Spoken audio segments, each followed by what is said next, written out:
Chapter 1, Exercise 1.1, Fifth one. Question: Given A is equal to 1, 2, 3, B is equal to 2, 3, 5, and C is equal to 3, 4, and D is equal to 1, 3, 5. क्या find करना है इसमें? Check if A intersection C cross B intersection D is equal to A cross B intersection C cross D is true. हमें क्या find करना है? A intersection C cross B intersection D equal to A cross B intersection C cross D equal है क्या find करना. So let's get started. First LHS part find करेंगे. LHS में क्या देखें? A intersection C cross B intersection D. तो first A intersection C. A का set क्या? 1, 2, 3 एंड C का सेट क्या है? 3, 4. इंटरसेक्शन यानी कॉमन. A सेट में B एंड C सेट में कॉमन है, सो डिजिट कॉमन है, तो एलिमेंट लिखना. तो इसमें कौन सा कॉमन है? 3 कॉमन है, 2 में भी है, तो ये इंटरसेक्शन का सेट क्या हुआ? 3. अब next B intersection D. B का सेट क्या? 2, 3, 5. इंटरसेक्शन D का सेट क्या है? 1, 3, 5. अब ये इसमें 2 है तो कॉमन. अब इसमें कौन सा 2 पार्ट कॉमन है? 2 एलिमेंट 3 एंड 5. इसमें भी 3 एंड 5 है, तो B इंटरसेक्शन D का सेट क्या हुआ? 3, 5. LHS पार्ट में क्या फाइंड करना था? A intersection C cross B intersection D. A intersection C का सेट क्या? 3 एंड B इंटरसेक्शन D का सेट 3, 5. तो ये कैसे लिखेंगे? 3, 3 एंड 3, 5. तो let us consider this as LHS part. First equation. Next क्या? RHS part. RHS पार्ट में क्या फाइंड करना था? A cross B intersection C cross D. First A cross B find करेंगे. A cross B. A का set क्या? 1, 2, 3 and B का set क्या है? 2, 3, 5. अब ये दो भी मिला कर लिखेंगे. कैसे लिखेंगे? 1, 2, 1, 3, 1, 5. Then 2, 2, 2, 3, 2, 5. 3, 2, 3, 3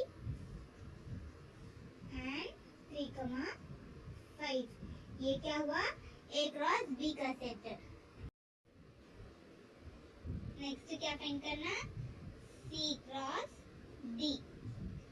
C का सेट क्या? 3, 4 एंड D का सेट क्या है?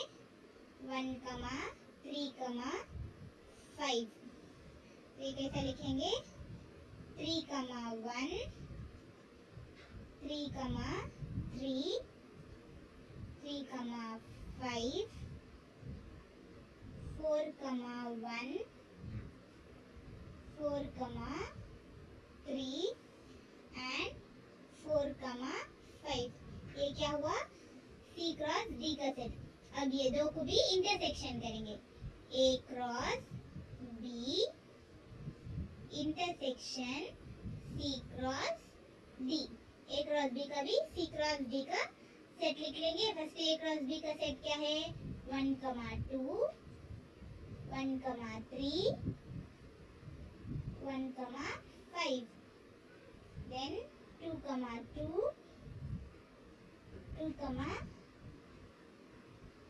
3, 2, 5.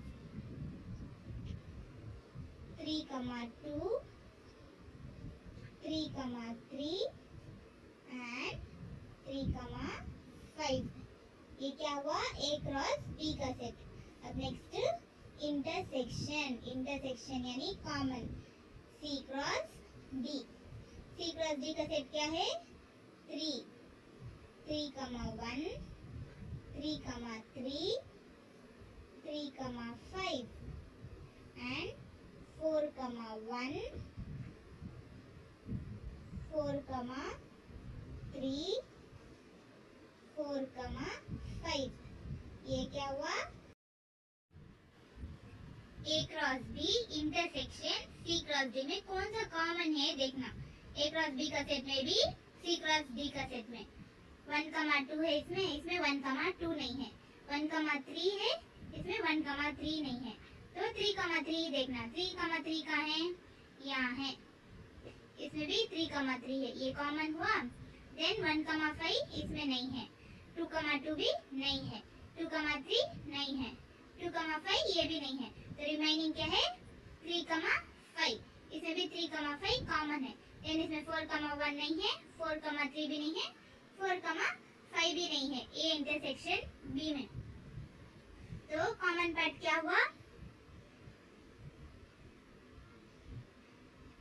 3, 3 and 3, 5.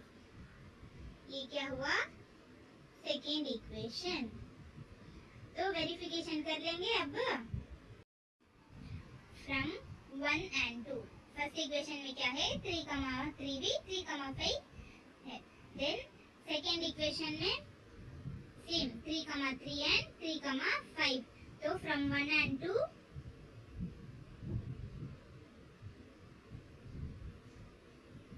from 1 and 2 LHS is equal to RHS. LHS क्या था? LHS पॉइंट ये intersection C cross B intersection B is equal to A cross B intersection C cross D. Question में क्या पूछा था? Check if A intersection C cross B intersection D is equal to A cross B intersection C cross D is true कर दो. तो हमें LHS is equal to RHS proof कर देना है. तो इट इज ट्रू.